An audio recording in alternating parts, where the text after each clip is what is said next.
বিভিন্ন প্রান্তর থেকে লক্ষ লক্ষ আশিকিন, মাওলার ঘরের প্রেমিক, আল্লাহর ঘরের আশিকিনরা তারা আস্তে আস্তে প্রস্তুতি নিচ্ছে আল্লাহর ডাকে সাড়া দেওয়ার জন্য, মাওলার কালো গিলাপ ধরে আল্লাহকে আল্লাহ বলার জন্য। পৃথিবীর সমস্ত মুমিনের একটা আশা থাকে, সবাই চোখ থেকে পানি ঝরায়া একটা দোয়া সবসময় করে থাকে যে মাবুদ, মৃত্যুর পূর্বে একবারের জন্য হলেও তোমার ঘর বাইতুল্লাহর কালো গিলাপ ধরে তোমাকে একবার ডাক দেওয়ার তৌফিক দান করিও। তোমার হাবিব সাল্লাল্লাহু আলাইহি ওয়াসাল্লামের পবিত্র রওজার সম্মুখে দাঁড়িয়ে আসসালাতু আসসালামু আলাইকা ইয়া রাসূলুল্লাহ, আসসালাতু আসসালামু আলাইকা ইয়া হাবিবাল্লাহ, আমার মুখের সালাম এবং দুরুদ নবীজির একদম কানে যেন পৌঁছাইতে পারি, নবীর পাশে দাঁড়িয়ে সালাম দেওয়ার মতো তৌফিক দান করিও। এই তামান্না, এই আশা প্রত্যেকটা মুমিনের থাকে। তো প্রতি বছরের ন্যায় এবছরও পুরা পৃথিবী থেকে লক্ষ লক্ষ ক্ষুধাপ্রেমী তারা সেই লাব্বাইক বলার জন্য, আল্লাহর দরবারে হাজিরা দেওয়ার জন্য তারা প্রস্তুতি নিচ্ছেন। অল্প কিছুদিনের মধ্যেই যাত্রা শুরু হয়ে যাবে। যারা যাচ্ছেন আল্লাহ পাক রব্বুল আলামিন তাদের যাওয়া হজের সমস্ত কাজগুলো সহজ করেন, কবুল করেন, বলেন আমিন। আমরা যারা এখন যাইতে পারতেছি না, আল্লাহ পাক রব্বুল আলামিন আমাদের সকলকে মৃত্যুর পূর্বে একবারের জন্য হলেও তার ঘরের মধ্যে নবীজি সাল্লাল্লাহু আলাইহি সাল্লামের রওজায়ে তাহারের পাশে দাঁড়ানোর তৌফিক দান করে, সকলে বলেন আমিন। আর যারা গিয়েছি তাদেরকে বারবার যাওয়ার তৌফিক দান করে, বলেন আমিন। মানুষের জীবনের শেষ চাহিদা, সবচেয়ে বড় একজন মুমিনের চাওয়া পাওয়া এটা আল্লাহর ঘর জিয়ারত। অনেকে বলে, কেঁদে ফেলে, হুজুর আর আশা নাই, দুনিয়া অনেক দেখেছি, একটু দোয়া করেন যেন মাওলার ঘরে হাজিরা দিতে পারে। সারা জীবনের স্বপ্ন থাকে একটা মুমিন মুসলমানের। এই জন্য এটাকে শেষে রাখা হয়েছে, কারণ মাওলার ঘরের জিয়ারত এটা একটা পাগলামি, এশকের প্রেমের শেষ পর্যায়ে। এটা প্রথমে তো প্রেমিকের সাথে সাক্ষাৎ হয়, তার সাথে দেখা সাক্ষাৎ হয়, তার সাথে কথোপকথন হয়। এরপরে যখন মহব্বত আরেকটু বাড়ে, তার জন্য টাকা পয়সা খরচ করা শুরু করে, গিফট দেয়, টাকা পয়সা খরচ করে প্রেমিক প্রেমিকার জন্য। এরপরে যখন আরো মহব্বত বাড়ে, এশকের মাত্রা যখন আরো বৃদ্ধি পায়, তখন অনেকাংশে নিজেকেও ভুলে যায়। খাওয়ার ঠিক নাই, গোসলের ঠিক নাই, চোখের সামনে খালি ওর চেহারাই ভাসে। কখন তার সাথে সাক্ষাৎ করবে ওই জন্য উন্মাদ হয়ে যায়, পাগল হয়ে যায়। এই সিমটম গুলো আল্লাহ তাআলা আমাদের ইবাদতের মধ্যেও সিরিয়াল অনুযায়ী রেখেছেন। সর্বপ্রথম যারা আল্লাহর প্রেমিক হতে চায়, ফার্স্ট স্টেজ হইল আল্লাহর সাথে কথোপকথন, আস্তে আস্তে আলাপ শুরু করো। আর মাওলার সাথে আলাপের ব্যবস্থা হইল নামাজ। এটা শুরু। একটা মুমিন কালিমা পড়ার পর, মুসলমান হওয়ার পর, ঈমান আনার পর সর্বপ্রথম যে তার পাগলামির প্রথম স্তর, এটা হলো নামাজ। as-salatu mi'rajul mu'minin কথিত আছে, নামাজ হলো আল্লাহর সাথে দিদারের একটা কেন্দ্রস্থল। মেরাজ, আল্লাহর সাথে কথোপকথন। আমরা আসলে ওই পর্যায়ের আশেক না, এই জন্য আমরা মাওলার সাথে যে কথা বলছি এটা টের পাই না। নামাজের মধ্যেও আমাদের বিভিন্ন দিকে খেয়াল থাকে, দোকানপাট, জায়গা জমি, মেশিন, তেল, বাচ্চা, বিবির কাপড় চোপড়, সব হিসাব নিকাশ নামাজের ভিতরে চলে। কারণ আমরা প্রকৃতপক্ষে সাচ্চা প্রেমিক হইতে পারি নাই, আল্লাহর সত্যিকারে আশেক হইতে পারি নাই। কারণ সত্যিকারে যে আশেক হয় তাদের অবস্থা তো এমন হয়, মিয়ানে আশেক ও মাসুক চেরুমজিদ কিরামান কাতিবিন রাহান খবর নিস্ত। সত্যিকারে আশেক মাসুকের অবস্থা তো এমন হবে যে দুইজনের ভিতরে ভিতরে যে কি চলতেছে মাঝখানের ফেরেশতাও টের পাবে না। এটা হলো আশেক মাসুকের বাস্তব তাল্লুক এবং চিত্র এবং সম্পর্ক। আমরা তো নামাজ পড়ার সময় ফেরেশতা তো পরের কথা, পুরো মসজিদেই খবর হয়ে যায় যে আমি আসছি মসজিদের মধ্যে, বিভিন্ন ভাবে প্রকাশ করি। আরে বাবার বাবা, আমার অ্যাক্টিভিটি দেখা মানুষ বুঝুক আমি আসছি। আমার আচার আচরণ মানুষকে প্রকাশ করার জন্য আমি উন্মাদ হয়ে থাকি বিভিন্ন ভাবে, এক একজনের এক এক সিস্টেম। বুঝা গেল তুমি আর তোমার আশেকের সাথে সম্পর্ক হয় নাই, তুমি এখনো মাখলুকের মধ্যেই রয়ে গেছো। এই স্টেশন পার হইতে হবে, মাঝখানে সব কেটাপ কাইটে দিতে হবে, একদম সরাসরি টেলিফোন আর সে আজিমে চলে যেতে হবে। মিয়ানে আশেকো মাসুক চেরমজিদ কিরামান কাতিবিন রাহাম খবর নিস। এই দুই ফেরেশতাও জানবে না তুমি আর তার মধ্যে কি চলতেছে। এটা ভিতরের ঢেউ, ভাব। আমাদের সব জিনিস আছে, শুধু একটা জিনিসের অভাব, সেটা হলো ভাবের অভাব। কিসের অভাব? ভাবের অভাব। প্রেম তো ভাবের নাম, এশকে তো একটা ভাবের নাম, ভিতরের একটা ঢেউয়ের নাম, ওয়াইব একটা ঢেউয়ের নাম। এর জন্য কিতাবে লেখে অনেক বড় বড় বুজুর্গরা এমন ছিলেন, তারা যখন নামাজে দাঁড়াইতেন, আরে আল্লাহর সাথে কথা তো টের পাইতেনই, এবং তারা বলতেন, ইব্রাহিম আদহাম রহমতুল্লাহ আলাই বলতেন, আমি সেজদায় যাওয়ার পরে যতক্ষণ পর্যন্ত আল্লাহ তাআলা তার কুদরতি হাতে আমার মাথায় হাত বুলায় না দিতেন ততক্ষণ পর্যন্ত আমি সেজদা থেকে মাথায় উঠাইতাম না। কেইসা নামাজ ছিল ভাই তাদের।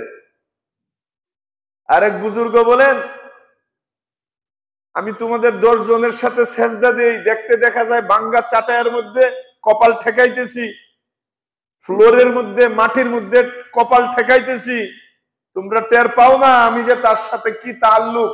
দেখতে দেখা যায় চাটাইয়ের মধ্যে আমার কপাল, কই খুদার কসম বাস্তবে আমার কপাল 7 আসমান পাড়ি দিয়ে মাওলার আরশে আজিমে আল্লাহর কুদরতি পায়ের মধ্যে আমার কপাল ঠেকাই।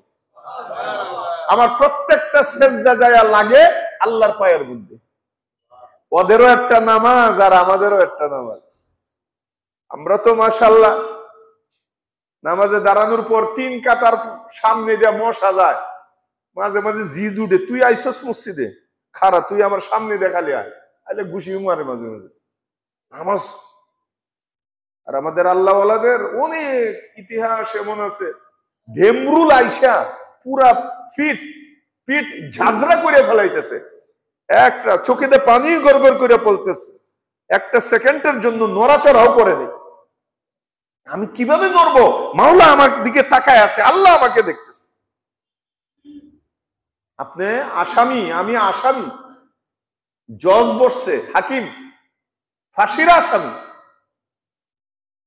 তখন কিভাবে আপনি মুখটাকে ছোট করে ঠোঁটটাকে শুকাইয়া জজের দিকে করুণার দৃষ্টিতে তাকায় থাকবেন? আপনি জানেন যে ফাইসালা লেখার আগে জজে মাথা থেকে পায়ের পাতা পর্যন্ত একবার দেখে আসামিকে, দেখেও কিন্তু তারা উপলব্ধি করতে পারে যে এটা সত্য কিনা মিথ্যা। আল্লাহ তাদেরকে ওই যোগ্যতা দিয়ে থাকে। হাকিম সাহেবরা আপনার চেহারা একবার দেখবে, ওই একবার চেহারা যখন দেখবে, এটার জন্য আসামি পুরো টাইমটা জজের দিকে তাকায় থাকে, যে ও তাকাইলে ও একটু কাইন্দা দিবে, একটু করুণার দৃষ্টিতে এরকম ভাবে তার চেহারা দেখে যেন মায়া লাগিয়ে যায়।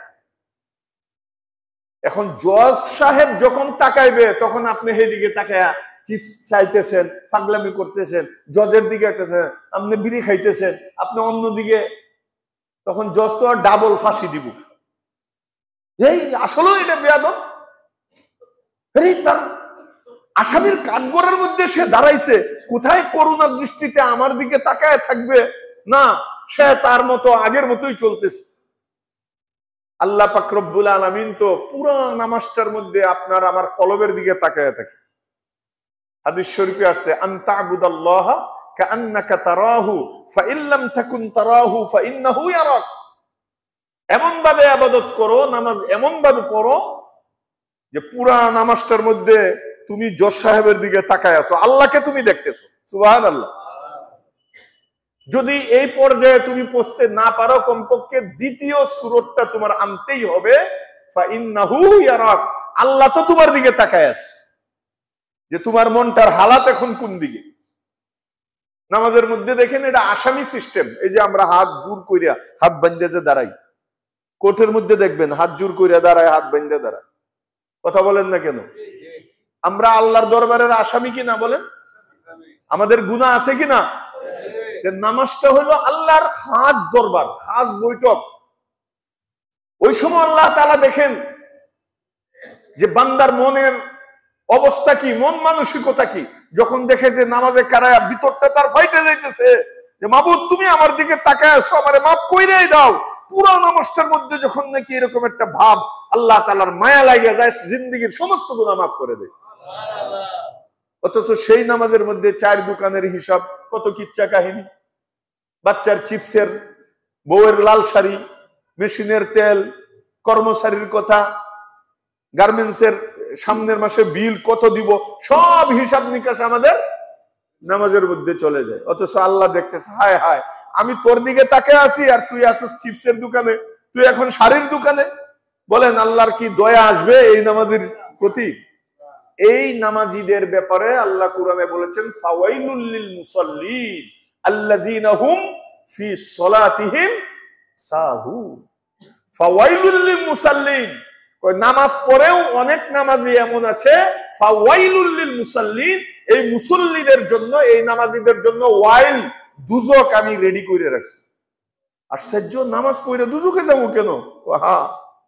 তুমি কাঠগড়ায় দাঁড়ায়া, তুমি জজ সাহেবের সামনে, তুমি অন্যদিকে বিমুখ, তুমি অন্যদিকে ফিরে, তুমি ডোন্ট কেয়ার করতেছো। এটা তো ডোন্ট কেয়ার। তোমাকে জজ সাহেব কেন কেয়ার করবে? সেও ডোন্ট কেয়ার। তুমি যেভাবে আমাকে ভুলে গিয়েছ, আমিও তোমাকে ভুলে গেছি। আল্লাহ বলল, আমি তোমাকে কেন স্মরণ করব? এর জন্য নামাজটা হইল আশেক মাসুকের প্রথম স্টেজ। এটার জন্য সাহাবায়ে কেরাম প্র্যাকটিস করতেন, ধ্যান আনার জন্য। ধ্যান কিভাবে প্র্যাকটিস করতেন? আরব দেশে যারা গেছেন, দেখছেন, কাজ করছেন, তারা তো আরো বেশি দেখছেন। যারা ছাগল পালে, মেষ পালে, ভেড়া পালে, এরা আমাদের মতো একটা দুইটা পাঁচটা না, 500 5000। কথা বলেন না কেন? বিশাল বড় বড় গ্রুপ, বড় দল। তো ওরা নামাজের প্র্যাকটিস কেমনে করতেন? ছাগল যে ঘরের মধ্যে রাখা হয়, একদম ছাগল পালের মাঝখানে যায় নামাজ বিছাইতেন। আর আরব দেশের ছাগলের গলার মধ্যে রশি থাকে না। হাজার হাজার ছাগল, কয়টার গলায় রশি দিবেন? একটা যেদিকে যায় সবটি সেদিকে যায়। তো মাঝখানে জায়নামাজ বিছায়া নামাজে দাঁড়াইতেন। আর দুনিয়ার মধ্যে সবচেয়ে ভদ্র জানোয়ার হইল ছাগল, তাই না? যেখানেই দাঁড় করে রাখবেন একের ভদ্র মতো দাঁড়ায় থাকে। এর মতো মানে উল্টা চলনেওয়ালা জানোয়ার দুনিয়াতে আর মনে হয় নাই। এই জন্য সব নবীরা রেডি আল্লাহ তাআলা ছাগল পালাইছে আগে। তো তুমি আগে ছাগলের প্র্যাকটিস করো, তাহলে মানুষ পালতে পারবা। আপনি ছাগল টানবেন, ছাগল পুরা সেও আন্দোলন শুরু করে দিবে। দুই মুগর দিয়া তার ঠ্যাং দেয়, এমন ভাবে যাতা দেখায় ওই দেখি কার কেমন শক্তি। ওই ঠ্যাং ভেঙে দেবো, আমারে নিতে পারবা না, ব্যা ব্যা করতেছে কোথায়। অথচ তারা ঘাস খাওয়ানোর জন্য নিতেছেন, সে তার ভালোটা বুঝে না। আপনি টাইমে রশি ছিঁড়ে ফেলাইতেছেন আর তার গলা ছিঁড়ে ফেলাইতেছে, দুইজন দুই দিকে। এই জন্য আল্লাহ তাআলা সব নবীদেরকে দিয়ে কি পালাইছেন? কারণ ছাগল পালতে পালতে যখন তোমার মনটা নরম হয়ে যাব, তখন মানুষ পালাটা, কারণ মানুষের বিহেভটা ছাগলের থেকে একটু কম আছে। ওরা বুঝাইলে একটু বুঝবে, ছাগলরে বুঝাইলে বুঝে না। এই অবস্থা হইল ছাগলের। তো যখন নাকি সাহাবায়ে কেরাম কিভাবে প্র্যাকটিস করতেন ধ্যান আনার জন্য নামাজে, ছাগল পালের মাঝখানে যায় নামাজ বিছায়া বাস আল্লাহু আকবার 2 রাকাত নামাজ পড়তেন। হাজার হাজার ছাগল ঠ্যাঙ্গের ভিতরে দেওয়া যায়, ঢুস মারে ঠুস মারে, বে বে কে কে, কত ঠেলা গুতা। 2 রাকাত নামাজ পড়ে তখন সাহাবী নিজেরে জিজ্ঞেস করতেন যে এই 2 রাকাত নামাজের মধ্যে কোন ছাগলের আওয়াজ শুনছস নি? তুই নিজেরে নিজে প্রশ্ন করতেন। কোন ঢুস ডাস কি তুই খবর পাইছস নি, টের পাইছস নি? যদি একটু হ্যাঁ 2 রাকাত নামাজের মধ্যে এমনি তো শত শত ছাগলের ঠেলাইছে তাকে, কিন্তু প্র্যাকটিস এমন যে শুরু থেকে শেষ পর্যন্ত আমি মোটেই টের পাই নাই, একটা আওয়াজও আমার কানের মধ্যে আসে নাই। আল্লাহু আকবার বলার পরে পুরো দুনিয়া আমি ছাইরা আরশে আজিমে ছিলাম। এই জগতে কি হয়েছে, ছাগল আমাকে কি করছে, এটা আমি টের পাই নাই। যদি পুরা নামাজটার মধ্যে এমন হতো, শুকরিয়া আদায় করতো যে আলহামদুলিল্লাহ আমার নামাজের প্র্যাকটিস মোটামুটি কাছে আইছে। আর যদি মনে করতো হ্যাঁ অনেক বে বে কে কে খেলা গুতা সব টের পাইছি, তখন আবার নামাজ শুরু করতো, আবার নামাজ, যতদিন পর্যন্ত পুরা নামাজটার মধ্যে দুনিয়া কিয়ামত হয়ে যাইতেছে, কিন্তু আমি আল্লাহর সাথে কথোপকথন, আল্লাহর সাথে আমার সম্পর্ক, মাওলার মেরাজের মধ্যে আমি আছি, এইটা যতদিন পর্যন্ত না আসতো তারা প্র্যাকটিস করতেই থাকতেন। এত সহজ না আসসালাতু মিরাজুল মুমিনিন। নামাজের জন্য আমাদের প্র্যাকটিস, আমাদের তামরিন, আমাদের মশক। এই জন্যই কোরআনের মধ্যে আল্লাহ বলেছেন দিনের ব্যাপারে সবকিছুর জন্য কুনু মা'আস সাদিকিন, আল্লাহ ওয়ালাদের সান্নিধ্যে তোমার যেতেই হবে, না হলে কোন জিনিস ওই ওয়ালা হবে না, খালি এমনি জাহিরি এবং প্রকাশ্যভাবে ইবাদত হবে, আসলে ইবাদত হবে না। আমি কি কথা বুঝাইতে পারতেছি? এর জন্য আল্লাহ নির্দেশ দিয়েছেন কুনু মা'আস সাদিকিন।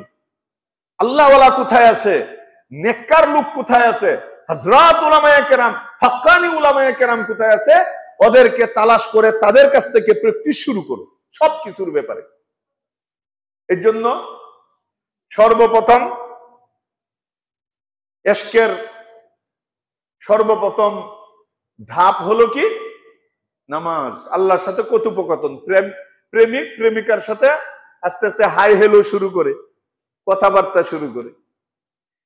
দ্বিতীয় স্টেজ হলো যখন নাকি একটু সম্পর্ক গাঢ় হয়, তার জন্য খরচ করে। তার জন্য কি করে? খরচ করে। আরে তুমি কি চাও, তোমার জন্য এই গিফট, ওই গিফট, এটা তোমার জন্য, এইটা তোমার জন্য, দিতেই থাকে। বাপের কাছ থেকে মিশা কথা কইয়া, মিথ্যা কথা বইলা, পড়ার খরচের কথা কইলা টাকা আনে আর দেয় খালি এশকের দরবারের মধ্যে ঢালে। ঠিক আল্লাহ তাআলাও এই নামাজের পরে আল্লাহর সাথে যখন সম্পর্ক হইল, তখন আল্লাহকে খুশি করার জন্য আল্লাহর রাস্তায় খরচ করার বিধান রাখছেন। যাকাত তুমি বাইর করো, আমাকে খুশি করার জন্য। আমার বান্দাকে খাওয়াইলা মানে আমাকে খাওয়াইলা। কবি নজরুলের কবিতা আছে না, যে হাসরের দিন আল্লাহ জিজ্ঞেস করবেন, কই আমাকে তো পানি পান করাইলা না, আমাকে তো খানা খাওয়াইলা না, আমাকে পোশাক পরাইলা না। তো বান্দা কি বলবে? হায় হায়, আপনি তো মহান, আপনাকে কিভাবে আমরা খানা খাওয়াবো, পানি পান করাবো, পোশাক পরিধান করাবো, আপনি তো এগুলোর ঊর্ধ্বে। তখন আল্লাহ কি উত্তর দিবেন? যে তোমার পাশেই অনাহারে অর্ধাহারে ভুকা অবস্থায় লোকরা আমার বান্দা বান্দিরা বিরাজ করছিল। উলঙ্গ নগ্ন অর্ধনগ্ন অবস্থায় তারা এক কাপড়ে বছরকে বছর কালাতিপাত করেছিল। তৃষ্ণার্ত ব্যক্তিরা তোমার পাশ দিয়ে ঘোরাঘুরি করেছিল। তাদেরকে যদি পানি পান করাতে, তাদের মুখে যদি আহার ঝুটাতে, তাদেরকে যদি এক টুকরা কাপড় তুমি দিতে, তাহলে এটা আমাকেই দেওয়ার মতো হতো। সুবহানাল্লাহ। পড়েন নাই কবিতা কাজী নজরুলের? এটা হাদিসের কথা, হাদিসের কথা। তাই আল্লাহ তাআলা এই বিধান রেখেছেন, তুমি যাকাত বের করো। গরিব অসহায়দেরকে তুমি 40 ভাগের 1 ভাগ দাও। ওদেরকে যদি দাও, তাহলে আমার সাথে যদি তুমি প্রেমের খেলায় মাতছ, তাহলে আমাকে দেওয়ার মতো হয়ে গেল, আমি পাইলাম। ওকে দিলাম মানে আমি পাইলাম। এরপরে যখন খরচ করাও তুমি শিখে গেছো প্রেমিক প্রেমিকার জন্য, এখন তো এমন ভাবে আশেকের মনের মধ্যে আজকের ঢেউ, এখন তারে না দেখলে বাঁচেই না। বাড়ি দেখ করা করি না, তার সাথে সাক্ষাৎ করা যাবে না, ওরে আটকায় রাখে। ওরে লাস্টে কি করে, ও ঠিক আছে তারে দেখতে না পারলেও ওর বাড়ির চতুর্দিকে ঘুরঘুর করে। মা বাবা অনেক সময় টের পায়, কয় দেখ আরেকবার যদি আমার আঙ্গিনার আশপাশে দেখি ঠ্যাঙ্গের নালা থাকবো না, মেঙ্গেলামু বলে, কি বলে না? অনেক বড় ভাই ধুমকি দেয়, বাবা ধুমকি দেয়, টের পাই তো। কিন্তু আল্লাহ পাক তো মহান রব্বুল আলামিন, সুবহানাল্লাহ। আল্লাহকে আমরা দেখতে পাই না। তো এশকের শেষ দরজা হইল যখন তার সাথে সম্পর্ক হইলো, খরচ খরচ তুমি করা শুরু করলা, তার জন্য উন্মাদ হয়ে গেলা। এখন লাস্টের স্টেট হইলো তার জন্য পাগল পারা, যে তাকে দেখতে পাইতেছি না, কমপক্ষে তার ঘরের চতুর্পাশে আমি যাই গুড়গুড় করব, তার ঘরটাকে দেখব। এই জন্য ফার্সিতে একটা শের আছে, লাইলি মজনুর কথা আপনারা শুনেছেন। এটা ঐতিহাসিক হইতে পারে, কাল্পনিক হইতে পারে, বাস্তব হইতে পারে। শত শত বছর আগে থেকে এগুলো চলে আসতেছে। তো লাইলি মজনুর একটা কবিতার মধ্যে বলে, মজনু একবার লাইলির কুকুরকে ধইরা কুকুরের পায়ের মধ্যে চুমা দিতেছে। মানুষ বলে, হায় হায়, তুই এমনিও তো পাগল, আর এখন কি পাগলামি করতেছ? আরে তোর মাথার স্কুলও পাসেনি, কুকুরের পায়ে তুই চুম্বন করতেছস। এটাকে ফার্সিতে বলে চুবুসিদা সাগে মজনু খলকে ফুরসিদ ইচে বুদ গুফতে ঈসা গাহে গাহে কুহে লাইলা রফতাবুদ। যখন নাকি মানুষ জিজ্ঞেস করতেছে, ওরে মজনু তুই একই পাগলামি করতেছিস, কুকুরের পায়ে তুই চুম্বন করতেছিস। চুবুসিদা সাগে মজনু খলকে ফুরসিদ ইচে বুদ, কামটা তুই কি করতেছস? গুফতে ঈসা গাহে গাহে কুহে লাইলা রফতাবুদ। মজনু কয়, এক কাজ করো, আমার চোখটি খুইলা তোমার চোখের মধ্যে একটু লাগাইয়া দেখো, আমি কার পায়ে চুম্বন করি। আরে তোমার তো ওই চোখই নাই বুঝার মতো যে আমি কোথায়, কেন, কিসের কারণে কোথায় চুম্বন করতেছি। তোমরা দেখতে দেখতেছো চর্ম চোখকে যে কুকুরের পায়ে চুম্বন করতেছি, আমি কুকুরের পায়ে চুম্বন করি না। আমি নিজের চোখে দেখেছি আমার প্রেমিকা লাইলা যে রাস্তা দিয়ে হাঁটতো, পিছনে পিছনে এই কুকুরটাও হাঁটতো, লাইলার পায়ের জায়গার মধ্যে তার পা গুলো পড়তো। তো আমি চোখ বন্ধ করে কুকুরের পায়ে যখন চুম্বন করি, আমি কুকুরের পায়ে চুম্বন করি না, আমি আমার প্রেমিকা লাইলার পায়ের মধ্যে চুম্বন করি। এশকের মাত্রা কি! ঠিক এই অবস্থা হবে একটা মুমিন মুসলমানের। আল্লাহর সাথে প্রেম, এশক, দেওয়ানা, এর মাত্রা, এর মিটার, এর পাওয়ার যখন উচ্চ শিখরে পৌঁছবে, তখন তো সে পাগল হয়ে যাবে।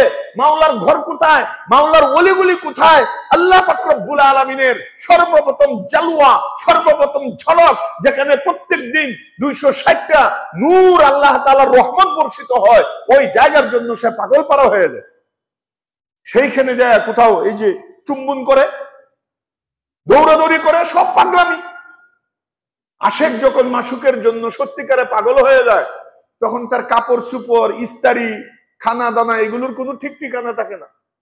হসটা ঠিক এইরকম। ওইখানে আপনি ইচ্ছা করলেও সুন্দর কাপড়, দামি কাপড় পরিধান করতে পারবেন না। পুরা পৃথিবীর লেবাস পাগলা লেবাস, পুরা দুনিয়ার মানুষ সব পাগল, এক লেবাস। পাগলের কোনো মাথা মুথাও পরিপাটি থাকে না, ওইখানেও পরিপাটি থাকে না, এলোমেলো চুল। তেল দেওয়া নিষেধ, হজের মধ্যে তেল নিষেধ, সুগন্ধি নিষেধ, সাবান ব্যবহার করা নিষেধ, শিলিযুক্ত কাপড় পরিধান করা নিষেধ, জরিমানা লাগবে, আপনার দম দিতে হবে। এমনকি ভালো জুতা যা আপনার পায়ের উঁচা জায়গাটা ঢেকে ফেলে এমন জুতাও পরিধান করা নিষেধ। এখানে রাজা প্রজা ভিখারি সব সমান, সব পাগল, সবার একই ভাষা হইতে পারে পুরা পৃথিবীর হাজার হাজার ভাষা, কাহারো কথা কেউ বুঝে না, কিন্তু পাগলামির যে ভাষা, সবার ভাষা এক ভাষা, সবাই একসাথে পাগলামি করতেছে আর চিৎকার করতেছে, একই ভাষা একই কথা বলতেছে, লাব্বাইক আল্লাহুম্মা লাব্বাইক, লাব্বাইক লা শারীকা লাক লাব্বাইক, ইন্নাল হামদা ওয়ান নি'মাতা লাকা ওয়াল মুলক লা শারীকা লাক। এখানে সবাই সবার ভাষা বুঝে, এক ভাষা, এক পাগলামি। তো হজ এটা শুধু টাকা হইলো আর দৌড় দিলাম, এটার নাম হজ না। হজের আগে ওই স্টেট গুলো আমার ভিতরে পয়দা করতে হবে। হজে যাওয়ার আগে মাওলার সাথে তাআল্লুক, তার প্রেমের জন্য যা করার উলামায়ে কেরামের কাছ থেকে পরামর্শ নিয়ে নিয়ে আগে প্রেম খেলায় মত্ত হতে হবে। আল্লাহর জন্য আমার ইশকে ভিতরের মধ্যে জমা করতে হবে, আমার সাচ্চা আশিক হইতে হবে, নতুবা এটা পিকনিক হবে, শুধু পিকনিক, কামিং আর গোয়িং, গেলাম আর আইলাম, অনুভূতি হইল না। এই জন্য হাজার হাজার হাজী সাহেবকে দেখা যায়, মাশাআল্লাহ গেছে হজ করতে, আসার সময়, আসার আগে প্লেন থেকে নামে আবার সেভ করে অফিসে ঢুকে। তো কি হজ করলা তুমি? কার হজ কবুল হয়েছে আর কার কবুল হয় নাই, এটার একমাত্র থার্মোমিটার, একমাত্র চিহ্ন আলামত হইল হজের আগে যেমন ছিল, হজ করার পরে যদি একদম তফাৎ হয়ে যায়, আল্লাহওয়ালা হয়ে যায়, তার নামাজ রোজা সব ঠিক হয়ে যায়, হারাম টারাম সব ছেড়ে দেয়, আগে যা বাজে করতো সব ছাইরা এখন আল্লাহর ধ্যানে খেয়ালে থাকে, বুঝে গেল তার হজ্জে মাবরুর, তার হজ আল্লাহ কবুল করেছে। আর যদি ওই আগে যেমন পরেও এমন, আগে যেমন আখলাক পরেও এমন আখলাক, আগে যে ব্যবসা পরেও সেই অবৈধ এবং হারামি ব্যবসা, তাহলে তুমি পিকনিক করলা আর কি। মক্কায় তো আবু জাহেলেরও বাড়ি ছিল, মক্কায় গেলেই খালি হয়ে যায় না, মক্কায় কাফেরদের বাড়ি ছিল, আবু জাহেলের জন্মই মক্কায়, কথা বলে না কেন? উতবা সাইবা তাদের জন্ম মক্কা, 24 ঘন্টা তওয়াফ করতো কাফেররা। আপনারা জানেন কি জানেন না, দুনিয়ার সব মুশরিক কাবা শরীফ তওয়াফ করতো, সবাই তওয়াফ করতো। তাহলে খালি তওয়াফ করলেই যে হজ কবুল হয়ে যাবে এর কোনো গ্যারান্টি নেই। হজ কবুল হওয়ার জন্য প্রথম শর্ত হলো ইশক। দিলের ভিতরে কি পয়দা করা ভাই? ইশক, মাওলার জন্য পাগল। এই জন্য আমাদের দেশে হজে যাওয়ার আগে জরুরি, খুব জরুরি, আল্লাহর রাস্তায় একটু সময় ব্যয় করা, ইমানের মেহনত করা। যখন আল্লাহর রাস্তায় বের হইয়া 3 দিন 10 দিন 1 চিল্লা 3 চিল্লা 24টা ঘন্টা আপনার মুখ থেকে খালি আল্লাহ খালেক, আল্লাহ মালিক, আল্লাহ রাজ্জাক, আল্লাহ কাহ্হার, আল্লাহ সাত্তার, আল্লাহ জব্বার, আল্লাহ হলেন আলা কুল্লি শাইইন কাদির, আল্লাহর তাওহীদ, নবীর রিসালাত, আখিরাত নিয়ে যখন নাকি 24 ঘন্টা এই কথাগুলো বলতে থাকবে, আজকে আস্তে আস্তে আল্লাহ তাআলা আপনার দিলের ভিতরে মাওলার ইশকের সুধা পান করার তৌফিক দান করে দিবেন। তখনের হজ আর এমনি শুধু টাকা হইছে এই হজ, দুইটার মধ্যে আসমান জমিন বেশ কম। দুই হজ কখনোই এক না। এই জন্য কিতাবের মধ্যে লেখে হজ কবুল হওয়ার একটা আলামত হলো এই যে শয়তানকে কমকর মারে, যার হজটা কবুল হয় তার পাথরগুলো হারায়া যায়, আল্লাহ উঠাইয়া নিয়ে যায়, এগুলো তালাশ করে পাওয়া যায় না। আর ইদানিং শয়তানকে কমকর মারার পরে বোলডুজার দিয়া পাথর ট্রাক বইরে বইরে নিয়ে নদীতে ফেলাইতো। কি বুঝলেন? বুঝাইতে পারি না এই কথাটা। হজ কবুল হওয়ার আলামত হইল পাথর নাই হয়ে যাবে। পাথর শয়তানকে, ছোট শয়তান, নিজু শয়তান, বড় শয়তান, 3 শয়তানের জায়গা আছে না, এগুলোকে পাথর মারার পর এই পাথর আর তালাশ করে পাওয়া যাবে না। আর আজকাল সুবহানাল্লাহ পুরা বোলডুজার দিয়া বিশাল বড় বড় ট্রাক ভৈরা ভৈরা সাগরে নিয়ে এই পাথরগুলোকে নিক্ষেপ করতে হয়। তাহলে কি বুঝলেন? হারায় না, কোনো পাথর হারায় না। আমরা হারায় যাইতেছি, পাথর হারায় না। এই জন্য ভাই আমরা পাক্কা নিয়ত করি, সবাই পাক্কা নিয়ত করি। 1 নম্বর নিয়ত তো আল্লাহর কাছে কান্নাকাটি করব, আল্লাহ যেন আমাদের সকলকে হজ নসিব করে, বলেন আমিন। মাকবুল হজ নসিব করে, আমিন। আর সবচেয়ে বড় যে নিয়তটা এটা হবে যে যাওয়ার আগে আল্লাহর সাথে সম্পর্ক কইরা পরে পাগলামি করতে যাব, আল্লাহর ঘরে যাব। তখন বুঝবেন ঘরের মর্যাদা কি, তখন বুঝবেন ঘরের মধ্যে যে রহমত নাজিল হইতেছে নিজের চোখে দেখতে পারবেন। তখন নবীজির পাশে দাঁড়ায় সালাম দিবেন আর নিজের কানে নবীর উত্তর শুনতে পাইবেন। সেই যোগ্যতা তৈরি করে হজে যাওয়া, এটা হলো সাচ্চা হজ, আসল হজ। তো কি বলেছিলাম, একটা মানুষ কালিমা পড়ার পর সর্বপ্রথম তার এশকের প্রথম স্টেশন হলো কি? আল্লাহর সাথে কথোপকথন, কথা বলা। আর কথা বলার মাধ্যম হলো কি? নামাজ। আপনি নামাজে যতক্ষণ পর্যন্ত আপনি সূরা কেরাত যা বলছেন এটা আল্লাহকে শুনাইতেছেন, আল্লাহ শুনতেছে। হাদিস শরীফে আসছে যখন বান্দা নামাজে দাঁড়ায় বলে আলহামদুলিল্লাহ, সমস্ত প্রশংসা, আলহামদু সমস্ত প্রশংসা, সাথে সাথে আল্লাহ আরশে আজিম থেকে কানেক্ট করে। আল্লাহ টেলিফোন ধরে জিজ্ঞেস করে লিমানিল হামদ ইয়া আব্দি, বান্দা কার জন্য প্রশংসা? আপনি বলতেছেন লিল্লাহ, আল্লাহর জন্য। তখন আল্লাহ আবার জিজ্ঞেস করে মানিল্লাহ, আল্লাহ কেটা তোমার? রব্বিল আলামিন, আমার আল্লাহ তো হইলো বিশ্বমণ্ডলের যে পালন কর্তা। তখন আল্লাহ আবার জিজ্ঞেস করে মানির রব্বুল আলামিন, রব্বুল আলামিন কেটা? তখন বলা হয় আর রহমান আর রহিম। সুবহানাল্লাহ, সুবহানাল্লাহ। আল্লাহ জিজ্ঞাসা মানির রহমান ও মানির রহিম, তোমার দয়াময় পরম করুণাময় সে কে, তাকে চিনো? আল্লাহ জিজ্ঞাসা। তখন আমরা নামাজে বলি হ্যাঁ চিনি, মালিক ইয়াউমিদ্দিন, উনি তো ওই রহমান রাহিম, তো তিনি যিনি নাকি বিচার দিনের মালিক, হাসরের মাঠের মালিক। সুবহানাল্লাহ। তখন আল্লাহ জিজ্ঞেস করে আচ্ছা ঠিক আছে, কথা অনেক হয়ে গেছে, তুমি কি চাও বলো তো? কেন আমাকে এরকম ভাবে টেলিফোন করলা নামাজের মধ্যে? তখন বান্দা মন ভইরা দিল থেকে বলে মাবুদ ইয়াকা না'বুদু ওয়া ইয়াকা নাস্তাঈন,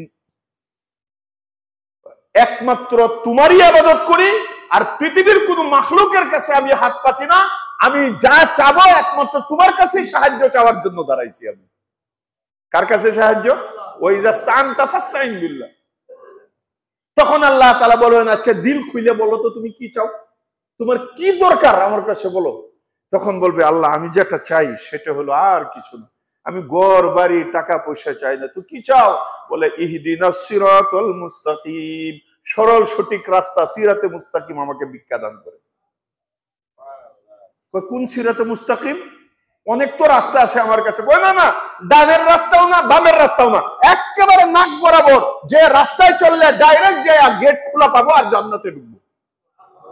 সিরাতাল্লাযীনা আন'আমতা আলাইহিম, ওই রাস্তা যে রাস্তায় তোমার পুরস্কৃত বান্দারা চলেছে, ওই রাস্তায় আমাকে চলো, আমি তোমার কাছে এটাই চাই। সিরাতাল্লাযীনা আন'আমতা আলাইহিম কয় এটাই নি? কয় লাস্টে একটা কথা আছে আল্লাহ কয় কি? কয় গায়রিল মাগদুবি আলাইহিম ওয়ালাদ-দাল্লিন, ইহুদিদের রাস্তাও আমাকে চালায়ও না, আর মুসলমানের দুশমন ইহুদির সাথে সাথে নাসারা, এই ইহুদি নাসারা খ্রিস্টান ওদের রাস্তা থেকে আমি পানা চাইতেছি, ওদের রাস্তা আমাকে চালায়ও না। কয় আমিন ওয়ালাদ-দাল্লিন, আমিন, কবুল করো আল্লাহ। আল্লাহ কয় যা, সব তোর কবুল করলো। তাহলে নামাজটা কি? তার সাথে কি করা? আমরা তো 2 সেকেন্ডে কাম হয় আলহামদুলিল্লাহ, আল্লাহরে বলারও সুযোগ দেয় না, নিজে বলারও সুযোগ নেই। প্রত্যেক সেন্টেন্সে থামতে হয়, এই জন্য ধীরে ধীরে নামাজ পড়তে হয়।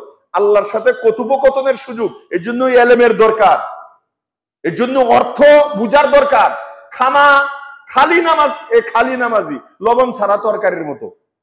ভাই লবণ ছাড়া তরকারি খাইলেও তো পেটটা তো ভরবে, কিন্তু মজা তো আর পাইলেন না। মরিচও নাই, লবণও নাই, মশলাও নাই, খালি জাল দিলেন আর খাইলেন, এটা কেমন তরকারি ভাই? নামাজ পড়লেন বাস, আইলেন গেলেন, কামিং গোয়িং, 40, 50, 60 বছর ধরে আল্লাহর সাথে কথা বললেন, আপনি কি কথা বললেন, আল্লাহ কি বললো, আপনি কিছুই জানলেন না। জীবনের মূল্যটা কোথায় রইল?